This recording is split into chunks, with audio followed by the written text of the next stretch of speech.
શારદીય નવરાત્રિની શરૂઆત થઈ ગઈ છે ત્યારે ઝી 24 કલાકના તમામ દર્શક મિત્રોને આજના દિવસની ખૂબ ખૂબ શુભકામનાઓ। શક્તિની આરાધના સાથે હું છું આપની સાથે દીક્ષિતા। નવરાત્રિની શરૂઆત અને મા દુર્ગાના અલગ અલગ સ્વરૂપની આ દિવસે પૂજા અર્ચના કરવામાં આવતી હોય છે ત્યારે આજે નોરતાનો પહેલો દિવસ છે અને મા શૈલપુત્રીની પૂજા અર્ચના કરવામાં આવે છે ત્યારે માના આ સ્વરૂપના પ્રાગટ્ય પાછળની કથા શું છે, સાથે સાથે ઘટ સ્થાપન કરવાનું શું મહત્વ છે, કઈ રીતે ઘટ સ્થાપન કરવું જોઈએ, તેની પૂજા વિધિ શું છે તે જાણીશું।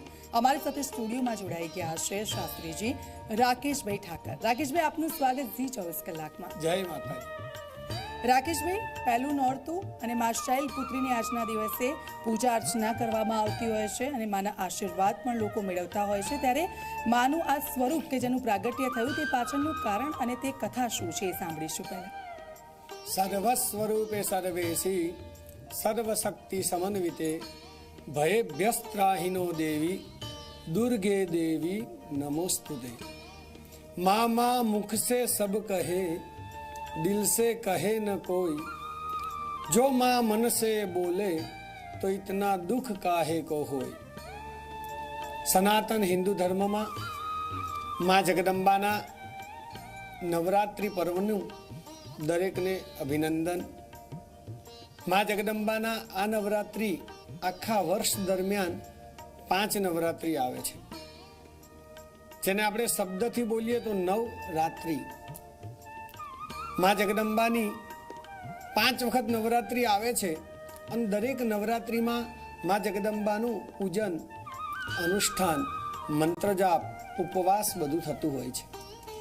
सौथी पहेला जोवा जईए तो आश्विन मासनी अंदर शारदीय नवरात्रि, माघ महीनानी अंदर जेमां वसंत पंचमी आवे छे ए पण नवरात्रि, चैत्र महीनानी नवरात्रि, अषाढ़ी नवरात्रि अने पोष सुद सातम थी पूर्णिमा सुधी जेने साकंभरी नवरात्रि तरीके आपणे ओळखीए छीए। माँ जगदंबानुं आ आश्विन नवरात्रि ए नवरात्रिनुं जे पर्व छे ए शक्तिनुं पर्व छे। शक्ति कोने कहेवाय तो आपणे बोलीए या देवी सर्वभूतेषु शक्ति रूपेण संस्थिता नमस्तस्यै नमस्तस्यै नमस्तस्यै नमो नमः। आम जोवा जईए तो दरेक व्यक्तिने शरीरमां शक्तिनी जरूर होय छे, जेम के जोवा माटे आँखो, बोलवा माटे मुख, सांभळवा माटे कान। दरेक जग्याए आपणे एम कहीए छे के शक्ति ताकात, शक्ति ताकात। ए ज शक्ति ए जगदंबा छे अने एम कहेवाय छे के शिव पण शक्ति वगर सब छे। देवी भागवत में वर्णन छे के माँ जगदंबा एनी शक्तिना 3 प्रकार छे, सात्विक, राजसी अने तामसी, सत्व, रजस अने तम। जगदंबाना मूळ 3 स्वरूप छे जेने आपणे कहीए छे महाकाली, महालक्ष्मी अने महासरस्वती। तो सौथी पहला महाकाली बात करिए तो ताकत, शरीर में ताकत न हो तो चाले ज नहीं, तो शक्ति एकत्रित करवानुं पर्व एटले नवरात्रि। बीजो नंबर कीधो छे रीम एटले महालक्ष्मी, रजोगुणी छे। तो जीवन में दरेक व्यक्तिओनी इच्छाओ होय, पछी आकांक्षाओ होय, पोताने अचीव करवा माटेना गोल होय, ए बधा माटे लक्ष्मीजीनुं स्वरूप छे। જેટલી ઈચ્છાઓ કરી હોય બધી મા જગદંબા નવરાત્રિ દરમિયાન જેને લક્ષ્મીની આરાધના કરી એટલે એ ઈચ્છાઓ પૂર્ણ કરનાર છે। અને આમ ક્લીમ કહેતા મહાસરસ્વતી જે વિદ્યા અવસ્થા છે, જેને ભણવું છે, જેને બ્રહ્મનું ચિંતન કરવું છે, જેને બુદ્ધિ વાણીનું તથ્ય પ્રાપ્ત કરવું છે, એના માટે મા સરસ્વતી છે। તો આ ત્રણેય ऐं ह्रीं क्लीं महाकाली, महालक्ष्मी અને મહાસરસ્વતીનું આરાધનાનું એક પર્વ એટલે એને આદ્યા, નિરંજની, નિરાકાર માં જગદંબા તરીકે આપણે ઓળખીએ છીએ। એનું નવરાત્રિ પર્વ એટલે શક્તિ પ્રાપ્ત કરવા માટેનું તાકાત। ઘણીવાર આપણે જોઈએ છીએ કે માં જગદંબાનું આ નવરાત્રિનું દરેક વ્યક્તિ અનુષ્ઠાન કરતા હોય છે, કોઈ મંત્ર જાપ કરતા હોય છે, કોઈ ઉપવાસ કરતું હોય, કોઈ પાણી પીને, કોઈ દૂધ પીને, ઘણા એવા હોય છે નકોરડા ઉપવાસ કરીને પણ માતાજીનું આ નવરાત્રિ ઉત્સવ કરતા હોય છે। માં જગદંબાની જે અષ્ટમી તિથિ આવે છે એ દિવસે માં જગદંબાનો યજ્ઞ કરવામાં આવે અથવા માં જગદંબાને યજ્ઞ કરી અને એને નિવેદ ધરવામાં આવે છે. અને દસમના દિવસે માં જગદંબાને નવરાત્રિના જે ઉપવાસ કર્યા હોય, વ્રત કર્યા હોય, અનુષ્ઠાન કર્યા હોય એની પૂર્ણાહુતિ થાય છે.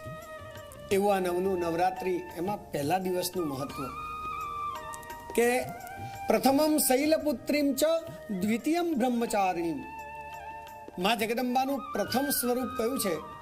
તો પ્રથમમ શૈલપુત્રીમ ચ.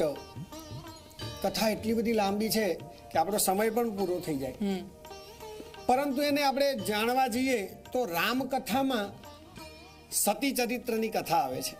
એવી જ રીતે શ્રીમદ ભાગવત કથામાં પણ સતી ચરિત્રની કથા આવે છે. એમ દેવી ભાગવતમાં પણ માં જગદંબાનું સતી ચરિત્રની કથા આવે છે, જેમાં કંઈક એવું બની ગયું હતું જેનાથી સતી એમના પિતા દક્ષ અને મહાદેવ વચ્ચે વેર બંધાયું હતું. મહાદેવજી તો કેવા છે, ક્ષણે રૂષ્ટા ક્ષણે તુષ્ટા. ભગવાન મહાદેવજી ગમે તેવી વાત ભૂલી જાય છે, પરંતુ દક્ષ પ્રજાપતિએ વેર બાંધ્યું, મોટો યજ્ઞ કર્યો, પરંતુ સતીને મહાદેવજીને બોલાવ્યા જ નહીં. માને એમ થયું કે સૌ કોઈ પિયરિયામાં જાય, મહાદેવજી સૌ કોઈ પિયરિયામાં જાય અને મારે જવું પડે, મારા પિતાના ત્યાં યજ્ઞ છે. મહાદેવજી કહે છે કે એવી જગ્યાએ ન જવાય જ્યાં પ્રેમ ન હોય, આદર ન હોય, સત્કાર ન હોય. જ્યાં સોનાનો વરસાદ થાય ને તો એ ન જવું જોઈએ, પરંતુ માં કહે છે મારે તો જવું જ છે. અને માં જગદંબા નંદીસ્વાર કરી અને ત્યાં કનખલમાં, હરિદ્વારમાં, જ્યાં યજ્ઞ દક્ષ પ્રજાપતિએ આરંભ કર્યો હતો ત્યાં ગયા છે. અને ત્યાં જઈને જોવે છે બધી જ બહેનો હાજર છે, જમાઈઓ હાજર છે, કેવળ પોતે અને પોતાના સ્વામી નથી. તો દુઃખ થાય છે. એક માં એવી હોય છે કે જે પોતાની દીકરીને આવકાર આપે છે, બાકી કોઈ બોલાવતું નથી. અને માં જઈ અને યજ્ઞશાળામાં જુએ છે તો ઘણા બધા ઋષિમુનિઓ, બ્રહ્મા, વિષ્ણુ, મહેશ સિવાય બધા જ યજ્ઞનો ભાગ લેવા તૈયાર હોય છે. અને જ્યાં માએ દક્ષ પ્રજાપતિને જોયા, પિતાને જોયા, આંખોમાં એમ થઈ ગયું કે પિતાજી મારી સામું કેમ નથી જોતા.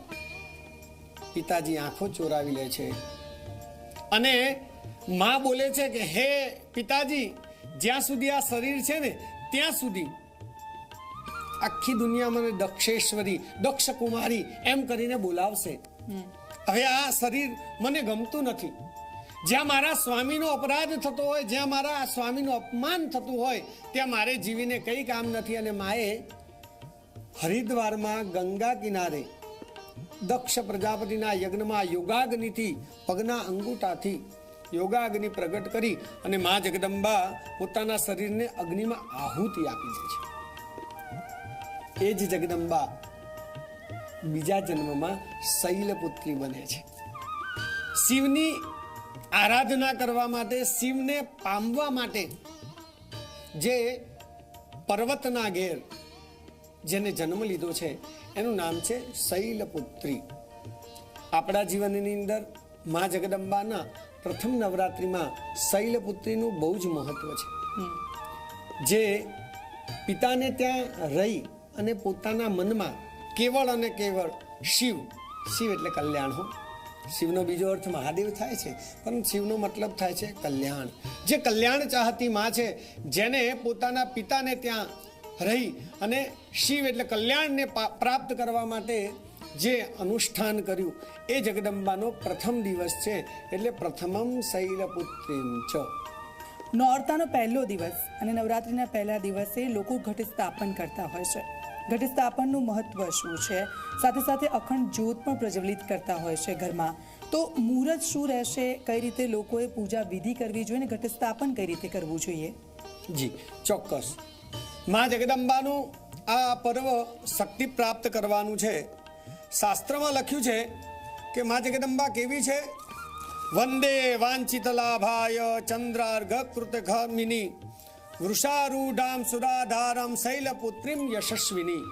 માં શૈલપુત્રી યશસ્વિની, જેનું અનુષ્ઠાન કરવા માટે, જેની પૂજા કરવા માટે સૌથી પહેલા બ્રહ્મ મુહૂર્તમાં ઉઠવું, ત્યાર પછી સ્નાન કરવું, સ્નાન કરી ગંગાજળથી ભૂમિ પવિત્ર કરવી, અને સૌથી પહેલા શુભમ કરોતુ કલ્યાણમ આરોગ્યમ ધન સંપ્રતમ શત્રુ બુદ્ધિ વિનાશાય દીપ જ્યોતિ નમસ્તુતે. અખંડ દીપ પ્રજ્વલિત કરવો. ત્યાર પછી સારી જગ્યાએથી ભૂમિ શોધન કરી સારી ભૂમિ લાવવી, જેને આપણે મૃતિકા કહીએ, માટી કહીએ, લાવી એની અંદર ઝવેરા વાવવામાં આવે છે. એ ઝવેરાની આજુબાજુ સુંદર મજાની રંગોળી કરવામાં આવે. ત્યાર પછી કુંભ સ્થાપન થાય અને એ કુંભની અંદર 5નો સિક્કો, 1નો સિક્કો, 10નો સિક્કો, મતલબ એક કોઈન પધરાવો, એક સોપારી પધરાવી, ધરો પધરાવો, કંકુ, ચોખા અને 5 પાન મૂકી એની ઉપર એક કોડિયું મૂકવું, જેને આપણે રામાપાતર પણ કહીએ છીએ. એની ઉપર પણ ઝવેરાનો અમુક ભાગ મૂકી દેવો, એમાં વચ્ચોવચ્ચ સોપારી મૂકવી અને સોપારી છે એ જ જગદંબાનું સ્વરૂપ છે. એ ભાવથી એ સોપારીની પૂજા કરવી. પૂજાનો જે ક્રમ છે એમાં એકોપચાર, પંચોપચાર, દશોપચાર, ષોડશોપચાર, વિંશોપચાર, ત્રિંશોપચાર જેવી તમારી શક્તિ હોય તે પ્રમાણે માતાજીની તમે પૂજા કરી શકો છો. પૂજા કરવા માટે માતાજીનો મંત્ર છે ઓમ ઐમ રીમ ક્લીમ શૈલપુત્ર્યૈ નમઃ. આ મંત્રનો જાપ કરી શકો છો, અથવા બ્રાહ્મણોને બોલાવીને પણ ષોડશોપચાર પૂજા તમે માની કરી શકો છો. તો ષોડશોપચાર પૂજામાં સૌથી પહેલા મા જગદંબાનું સ્વરૂપનું ધ્યાન કરવું. માં કેવી લાગે છે તેનું લખ્યું છે કે માં મસ્તક ઉપર અર્ધચંદ્રાકાર છે, એક હાથની અંદર ત્રિશૂલ છે, બીજા હાથની અંદર કમળ પુષ્પ છે. આવી મા જગદંબા જે નંદી સવારી છે, આમ જોવા જઈએ તો મા ઉમિયા છે ને એ પણ નંદી સવારી છે. તો એનું જ સ્વરૂપ ગણી અને એ માને યાદ કરી અને પુષ્પથી, એમાં સફેદ પુષ્પનું બહુ મહત્વ છે. શ્વેત પુષ્પ માને બહુ ગમે છે, શ્વેત. અને પહેલા દિવસ શ્વેત વસ્ત્રનું મહત્વ એટલા માટે છે, તમારું મન સફેદ કલર છે ને એ તમારા મનને શાંત કરે છે. તો સફેદ પુષ્પ અને અક્ષર પણ સફેદ હોય એનાથી મા જગદંબાની આરાધના કરવી. ધ્યાન થઈ જાય પછી માને પુષ્પરૂપી આસન આપવું. આસન પૂર્ણ થાય પછી મા જગદંબાને પાદ્યાદી ઉપચાર કરી મા જગદંબાની પૂજા કરવી. જો બને તો પ્રથમ દિવસે મા જગદંબાને ગાયના ઘીનું નિવેદ ધરાવવું ઉત્તમ છે. પછી ધૂપ પણ કરી શકાય. હવે મા જગદંબા તમારી ઉપર પ્રસન્ન થાય એના માટે દરેક વ્યક્તિ જુદા જુદા મંત્રોનું આયોજન, મંત્રોનું અનુષ્ઠાન કરતા હોય છે. પણ બને ને તો માતાજીનું એક ટાઈમ ભોજન કરવું, પરંતુ માતાજીને થાળ ધરાવો અને પછી જમવું. અથવા નકોડા ઉપવાસ પણ કરી શકાય. પણ આ નવરાત્રિના પ્રથમ દિવસે મા જગદંબાના મંત્ર જાપનું બહુ મહત્વ છે. કારણ કે મનના ત્રાયતે ઇતિ મંત્ર, જે મનને શાંત કરે છે, જે મનને સમજાવે છે, એનું નામ છે મંત્ર. તો મા જગદંબાનો મેં તમને કહ્યું એ પ્રમાણે ઓમ ઐમ રીમ ક્લીમ જગદંબાનું નામ બોલી અને તમે મંત્ર જાપ કરી શકો છો.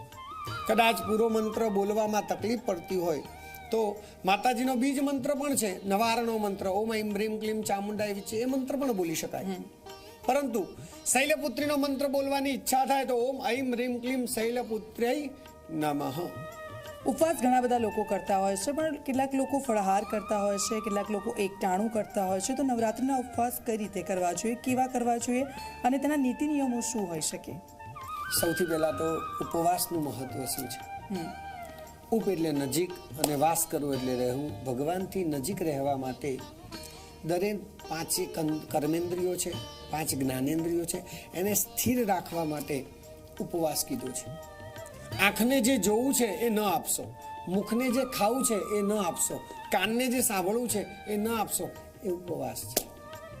કારણ કે એનાથી મન આપણું શાંત થશે. કર્મેન્દ્રિય અને જ્ઞાનેન્દ્રિય બધાને દબાવવાની વાત છે. એને જીતેન્દ્રિય બન્યા કહેવાય, કે આપણે ઇન્દ્રિયો ઉપર વિજય મેળવ્યો કહેવાય.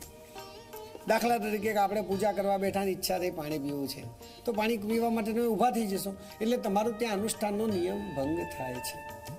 તમે ઉપવાસ કરો છો અને તમને લાડુ ખાવાનું મન થયું, તો કર્મેન્દ્રિય અને જ્ઞાનેન્દ્રિય બેને એક કરવા માટે જેતા નીતિ નિયમ છે એમાં ઉપવાસ સૌથી પહેલો કીધો છે. ભગવાનથી નજીક રહેવા માટે ઉપવાસ કરવો. ખાવું જ નહીં, નથી રહેવાતું તો પાણી પીને ચલવો. પાણી પીધા પછી પણ નથી રહેવાતું. તો નીતિ નિયમ એવા છે, એક ટાઈમ જમો તમે, એક ટાઈમ ઉપવાસ કરો. અચ્છા, જમવામાં રુચિ નથી લાગતી તો ફળ ખાઓ. ઘણા દૂધ પીને પણ કરે છે. ભીમે નિર્જલા કરી દીધી. તો મન એવ મનુષ્યાણામ કારણ બંધ મોક્ષયો. આપણું મન ચંચલ છે અને એને જોઈએ બધી જ વસ્તુઓ 5 કર્મેન્દ્રિયો અને 5 જ્ઞાનેન્દ્રિયો આપશે તો મન આપણું ચંચલ થઈ જવાનું છે. તો મનને શાંત કરવા માટે મારી બુદ્ધિ પ્રમાણે ઉપવાસ કરવામાં આવે છે કે મન માતાજીના ચરણો મારે. અને એમ તો માતાજીના ચરણોમાં મન ક્યારે રહી શકે કે તમે બધી જ રીતે માતાજીના ચરણોમાં બધું સર્વસ્વ અર્પણ કર્યું હોય. ઉપવાસ કરવાથી જ નવરાત્રિનું સાચું વ્રત થાય છે. એમાં નવરાત્રિ જે રહેતા હોય એના કુળ રિવાજો પ્રમાણેના નીતિ નિયમો હોય, બાપ દાદાથી જે ચાલ્યું હોય. પણ શાસ્ત્ર શું કહે છે? તો શાસ્ત્ર કહે છે અક્રોધનાહ શોચ પરાહ સતતમ બ્રહ્મચારિણઃ, કે માણસે આ 9 દિવસ સુધી ક્રોધ ન કરવો જોઈએ, ગુસ્સો ન કરવો જોઈએ. અક્રોધનાહ શૌચ પરાહ, તમે વોશરૂમ ગયા તો હાથ પગ મોઢું ધોવો. બાથરૂમ ગયા પછી 6 કોગળા કરવાનું શાસ્ત્રમાં લખ્યું છે. અને એમ બ્રહ્મચર્યનું પણ પાલન કરવાનું લખ્યું છે. તમે સંસારી જીવન છો તો તમારા જીવનમાં બ્રહ્મચાર્ય જેટલું પાલન કરો એટલું પ્રાપ્ત થાય છે તમારા જીવનમાં. એવી રીતે ઘણા વ્યક્તિઓ એવા હોય છે જે જમીન ઉપર પથારી કરીને પણ સૂઈ જતા હોય છે, કારણ કે મનને એવું કંઈ આપવું નથી જેનાથી મન બગડે. સમજી લો, ઘણી વાર શું થતું હોય કે આપણે આપણી રીતે માતાજીની ભક્તિ કરવા બેઠા છીએ, પરંતુ પેટ ભરીને બેઠા છીએ, બધું ખાધું છે કમ્પ્લીટ, અને આંખો બંધ કરીને માતાજીના જાપ કરીએ છીએ તો આંખો બંધ નહીં, સૂઈ જ જઈએ આપણે. કારણ કે મનને જે જોઈતું હોય તે આપી દીધું છે, એટલે મન એનું કીધું જ કરે છે. એટલે આપણા શરીરને માતાજી તરફ લઈ જવા માટે ઉપવાસ બહુ જ જરૂરી છે અને નીતિ નિયમો પણ બહુ જ જરૂરી.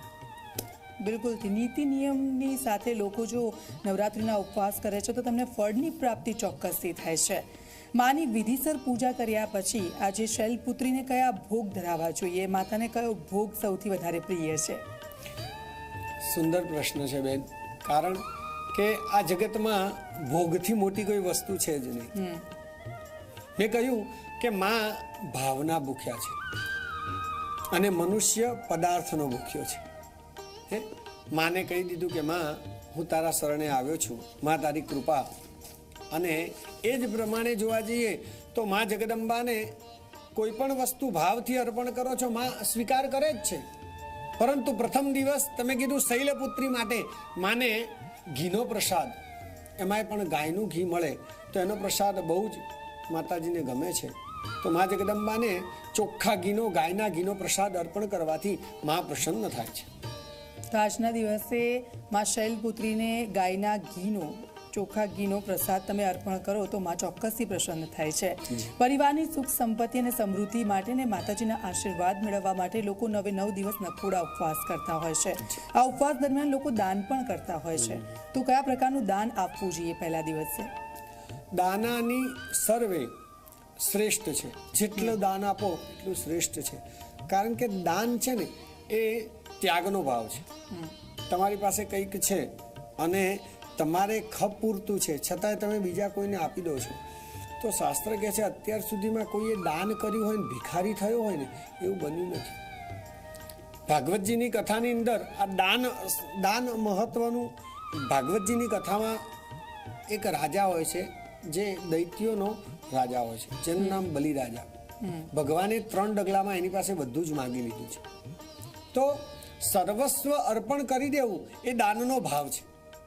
પણ દાન આ માતાજીના યજ્ઞ, માતાજીની પૂજા, માતાજીના અનુષ્ઠાનની અંદર જ્યારે દાન કરવાનો ભાવ આવે ત્યારે મનુષ્ય માના ચરણે દાન મૂકી અને સ્પર્શ કરાવીને બ્રાહ્મણને દાન કરે છે. વસ્ત્રનું દાન હોઈ શકે, અનાજનું દાન હોઈ શકે, સુવર્ણનું દાન હોઈ શકે. પરંતુ જ્યારે શૈલપુત્રીની વાત આવે ત્યારે મા જગદંબાને સુંદર મજાની શ્વેત વસ્ત્રની સાડી અર્પણ કરી અને બ્રાહ્મણને દાન કરવામાં આવે તો મન આપણું શાંત થાય છે. સાથે ચોખાનું દાન કરી શકાય, કારણ કે પ્રથમ દિવસ છે અક્ષત. જીવનની બધી ક્ષતિઓમાંથી પૂર્તિ પ્રાપ્ત કરવા માટે ચોખાનું દાન એ પ્રથમ શૈલપુત્રી માતાનું દાન શ્રેષ્ઠ ગણ્યું છે. બિલકુલ થી માં શૈલપુત્રીને આમ પણ સફેદ વસ્તુઓ પસંદ છે, ત્યારે સફેદ વસ્ત્ર છે, અક્ષત છે, તમે દાન કરી શકો છો. આપણું રોજબરોજનું જીવન એવું છે શાસ્ત્રીજી કે ક્યાંક બેસીને કોઈક મંત્ર જાપ નથી કરી શકતું, તો જ્યારે નવરાત્રિનો આ સમયગાળો ચાલતો હોય તો એવો કોઈ બીજ મંત્ર છે કે જે સતત મનની અંદર આપણે રટણ કર્યા કરીએ? મંત્ર તો બેન ખૂબ છે, પરંતુ મન તમારું શાંત ન હોય અને મંત્ર જાપ કરેલો હોય તો એ તમને ફળ ન આપે. આપણે ઘટસ્થાપનની વિધિમાં મેં તમને જણાવ્યું કે પવિત્ર ભૂમિ કરવી. હવે તમે ક્યાં બેઠા છો, ક્યાં જાઓ છો, આ બધું જોયા વગર માની પૂજા કે એનો મંત્ર બોલવો ફળદાયી નથી. બોલી શકાય, ફળદાયી નથી, પરંતુ તમે કરેલું સિદ્ધ, તમે ઘરમાં મૂકેલું આસન એની ઉપર બેસીને જે મંત્ર જાપ કર્યો હોય એ જ ફળદાયી નીવડે છે. બાકી મંત્રો તો ખૂબ છે, જેને બહાર ફરતા ફરતા બોલવો હોય તો સર્વ મંગલ માંગલ્ય શિવે સર્વાર્થ સાધિકે શરણ્યે ત્ર્યંબકે ગૌરી નારાયણી નમસ્તુતે બોલી શકાય. ઓમ ઐમ હ્રીમ ક્લીમ ચામુંડા વિચ્ચે નમઃ બોલી શકાય. ઓમ ઐમ નમઃ બોલી શકાય. એમ ઘણા બધા મંત્ર છે, પરંતુ આસન વગર કરેલા ફળ પ્રાપ્ત થતા નથી. એટલે જો તમારે ઘટસ્થાપન જ્યાં કરેલું છે ત્યાં મનને એકાગ્રતિક રાખીને અને ત્યાર પછી જો તમે મંત્ર કરશો તો ચોક્કસથી તેનું ફળ મળશે. ચોક્કસ. શાસ્ત્રીજી, અનુષ્ઠાન માટેનો શ્રેષ્ઠ સમય એટલે નવરાત્રિ કહેવામાં આવે છે. અનુષ્ઠાન કઈ રીતે તે લોકોએ કરવું જોઈએ, સાથે સાથે ગુરુ દ્વારા આપેલા બીજ મંત્રથી જ અનુષ્ઠાન કરવું કેટલું ફળદાયી રહેશે, એના વિશે થોડી જણાવો. મા જગદંબાનું જે આ પર્વ છે એ શક્તિનું આરાધન છે. એમાં અંબા ગુરુ, અંબા જ સર્વસ્વ છે, એ અંબાથી ઉપર કોઈ નથી. પરંતુ તમે કહ્યું એ વાત સાચી છે, ગુરુની દૂરદ્રષ્ટિપૂર્વક આપેલા મંત્રથી તમે તમારા જીવનમાં શ્રેષ્ઠ અને સત્વ પ્રાપ્ત કરી શકો છો. મા જગદંબા એ આરાધ્યા છે અને મા જગદંબાથી શક્તિ આપણી ઉપર દરેક પ્રકારનું સુખ, સંપત્તિ, સમૃદ્ધિ અને દરેક ઈચ્છાઓની પરિપૂર્તિ કરનાર છે. મોહ સ્ત્રી તત્વમાં વધાર હોય, પછી માયા સ્ત્રી તત્વમાં વધાર હોય, ઈચ્છા શક્તિ સ્ત્રી તત્વમાં વધાર હોય, તો એની પાસે એ જ બધું માંગવાનું છે કે માં તું મને આપ. જેમ કે સંસારી જીવ જન્મે એટલે એને ભણતર સારું મળે, ભણી રહે એટલે લગ્ન સારી જગ્યાએ થઈ જાય, પછી સંતાન સારું મળે, એમ આપણી ઈચ્છાઓ ઉત્તરોત્તર વધતી જ જાય છે. અને એ ઈચ્છાઓની પૂર્તિ માટે મા જગદંબાની પૂજા છે. દરેક ઈચ્છાઓ, તમે કોઈ પણ ઈચ્છા એને અર્પણ કરી દીધી તો એ ઈચ્છા નવરાત્રિ પૂર્ણ થાય એટલે એનું ફળદાયી બને જ છે. બિલકુલથી અનુષ્ઠાન કરવું જોઈએ અને ગુરુ પાસેથી બીજ મંત્ર લઈને અનુષ્ઠાન કરવું જોઈએ તો ચોક્કસથી તેના ફળ પ્રાપ્તિ થાય છે આપણને.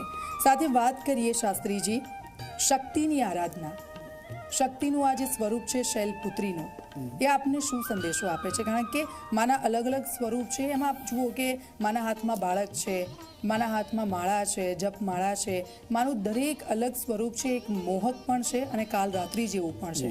તો માના આ સ્વરૂપ છે, શક્તિની આરાધનાની વાત કરીએ તો એ આપણને શું સંદેશો આપે છે? મા જગદંબા એના દેવી ભાગવતમાં એટલા બધા સ્વરૂપો ને એટલી બધી કથાઓ છે.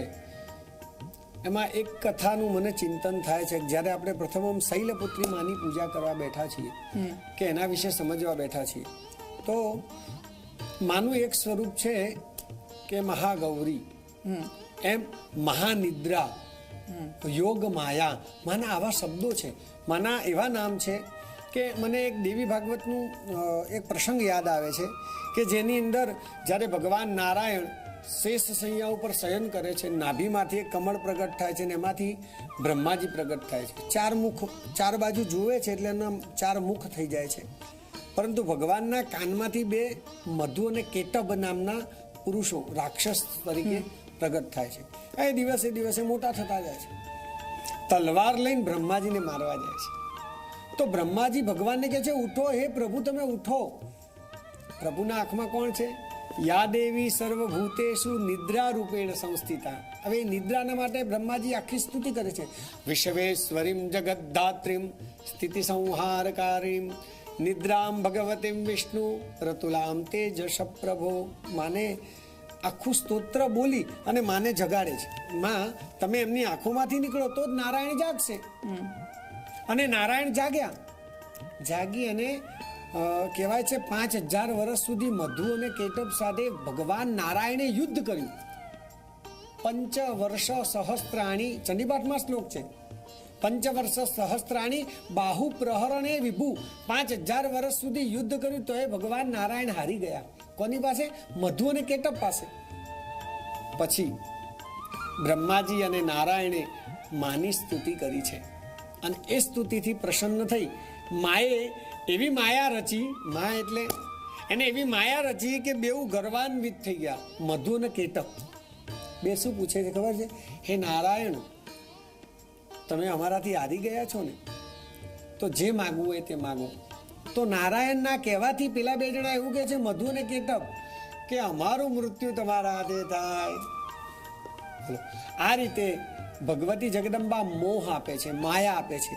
એમ મા જગદંબાનું પૂજન કરવાથી તમારા જીવનમાં અઘટિત ઘટનાઓ પણ બનતી હોય, કદાચ એનું અનુષ્ઠાન, એની વ્રત, એનું જપ કર્યાથી આપણા જીવનમાં સુખ અને સમૃદ્ધિ, શાંતિ પ્રાપ્ત થાય છે. બિલકુલથી શાસ્ત્રીજી, આપ અમારી સાથે જોડાયા અને શૈલપુત્રી માતાજીની કઈ રીતે પૂજા અર્ચના કરવી અને તેમનું મહત્વ સમજાયું તે બદલ આપનો ખૂબ ખૂબ આભાર. જય માતાજી. મા શૈલપુત્રીનું આ સ્વરૂપ ઈચ્છા શક્તિ પૂરી કરનારું, ભૌતિક સુખ આપનારું અને આશીર્વાદ પ્રદાન કરનારું છે.